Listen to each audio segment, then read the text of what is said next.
with blue fingernails just like him, and there's white foam around his mouth. And my line was, I think this man's been poisoned. Then this is a murder. That was my next line. But how could he have been poisoned? We didn't see him eat or drink anything. You wouldn't even take a sip of Diet Coke backstage. Oh, and just why did you offer him some Diet Coke? I know why. I heard her talking to him. She was angry with him because he didn't pay his bill in her shop.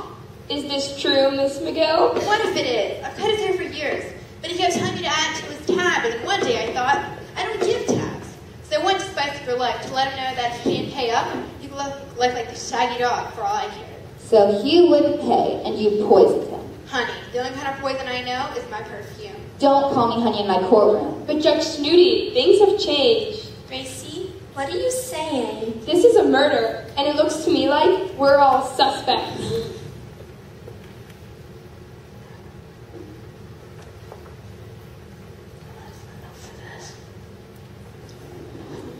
When I signed up for this, I didn't intend to get mixed up in a murder. Neither did we. Qentin, what do we do now? How do I know? Yeah. We keep our heads and play this calm and cool. My instincts tell me one of these three did it. Why'd you do it, Max Mushmelon? I didn't. I was sitting right here the whole time. That's not good enough. Think of something better. But it's the truth. I'll vouch for him. Oh, you're a fine one vouching for people. You conveniently forgot to mention the orphans that you were baking cookies for. I never got a chance. It's the only reason I went into that store. Honest. I'm afraid not, Miss Periwinkle. What are you doing back there? Investigating. And inside Stu's wallet, I found a picture of you, Miss Periwinkle. Oh dear. You knew the victim?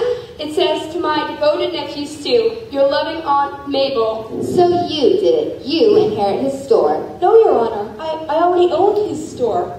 Stuart was borrowing money from me, and he was supposed to be paying it back, but he wasn't. So I went in that day to twist his arm. Gosh, Gracie, you're a regular Sherlock Holmes. This is my show, bailiff. Don't you forget it. Give me everything you've got, little missy. I think I'll give it directly to the police.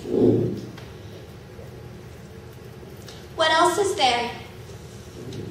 Whoa, that guy was loaded. In more ways than one, I found a note from Paula McGill saying, quit calling, loser, I'm finished with you. I didn't want calling setting up any more hair appointment. That's all. What about this?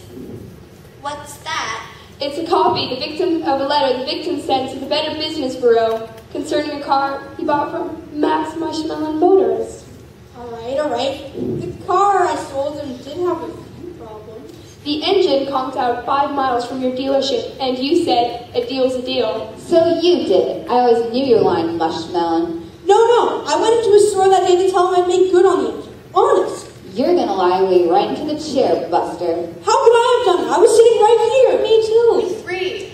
Nobody went near the victim. We're careful to keep them apart, Gracie. I think he was poisoned by this.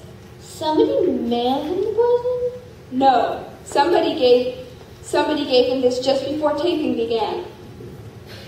What's in it? Give it over. You're not opening anything.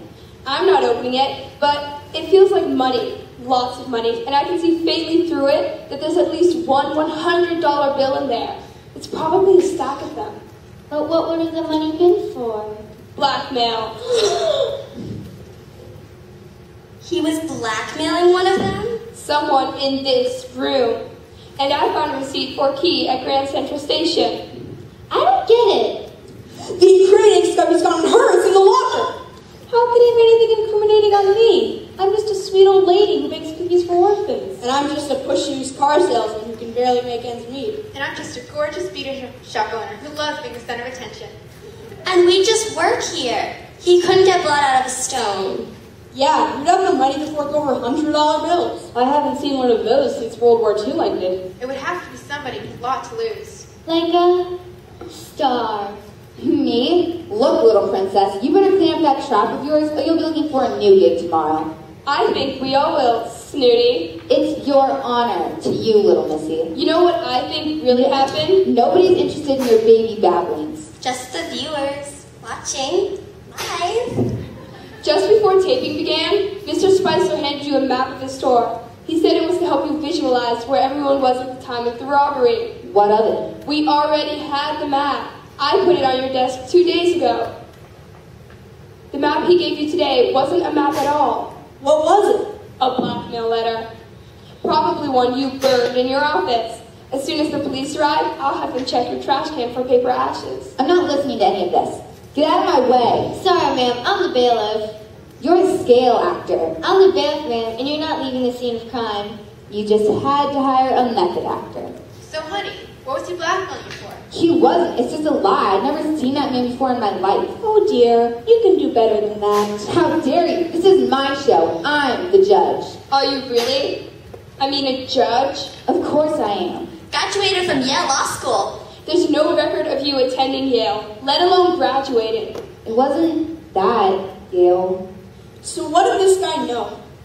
He didn't know anything. Stop picking on me. I was just a poor little thing, growing up in a big ruthless city. My folks, bless them, had less than a squirrel in the dead of winter. And every day, when we came home from panhandling and scrounging through the gutters, we didn't even have enough to eat. So my mother, bless her, gave us old envelopes to collect, just so we could get some nourishment from the glue. Oh my dear, that is so sad. You poor thing. It just tears my heart out.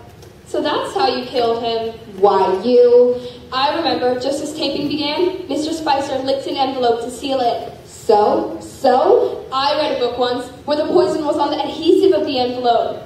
I'm not sending any more letters. It's email all the way from me.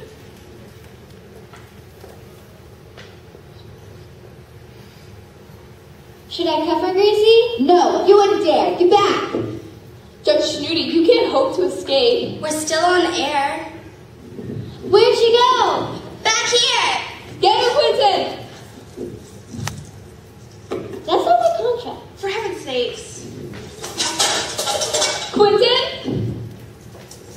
Get off me. I'll get you for this. Gosh, somebody's a sore loser. Mr.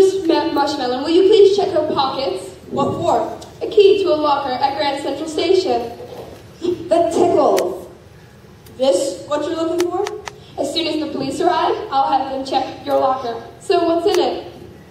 No, all right. It'll be all over the tabloids. I flunked out of famous judge school. You had all of America fooled. Not all of America. Get back, all of you, get back.